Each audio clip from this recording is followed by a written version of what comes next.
বিদেশি বিনিয়োগ বৃদ্ধির চেষ্টা করা হলেও আশানুরূপ সাড়া পাওয়া যাচ্ছে না। একথা জানিয়ে বাণিজ্য প্রতিমন্ত্রী আহসানুল ইসলাম টিটু বলেছেন, রপ্তানির পরিমাণ বাড়ানোর চেয়ে কর্মসংস্থান বাড়ানোতে বেশি গুরুত্ব দিচ্ছে সরকার। সকালে রাজধানীর টিসিবি ভবনে বাণিজ্য নীতি পর্যালোচনা এবং ভবিষ্যৎ পরিকল্পনা নিয়ে আয়োজিত সেমিনারে একথা বলেন তিনি।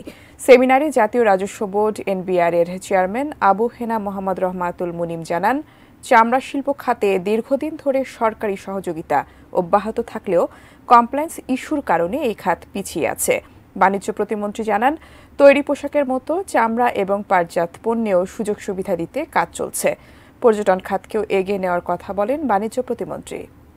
বাণিজ্য মন্ত্রণালয় প্রায় ২৬টা দেশের সাথে বিভিন্ন ধরনের ট্রেড এগ্রিমেন্ট, যেটা আজকে কিউনিট স্পিকার বললেন যে ভিয়েতনাম যেভাবে এফটিএ করে দেশকে অগ্রগতি করেছে, আমরা ফরেন ডাইরেক্ট ইনভেস্টমেন্ট প্রমোট করছি, বাট সেই রকম আশানুরূপ সারা আমরা পাচ্ছি না। আমরা ট্রেড করবো যে সার্ভিসের জায়গায় কী করলাম, সার্ভিসের জায়গায় একটু মনে হয় আমাদের নজর দেওয়া দরকার। সার্ভিসের র মেটেরিয়ালস কী? সার্ভিসের র মেটেরিয়ালস তো নলেজ, স্কিল, ইন্টেলিজেন্স। আমরা যে উন্নত দেশ হবো, মিডল ইনকাম কান্ট্রি হবো, উন্নত দেশ হবো, শুধু প্রোডাক্ট না, আমরা একটু সার্ভিসের দিকে এখন থেকে আমাদের সার্ভিসের দিকে মনোযোগ দেওয়া দরকার।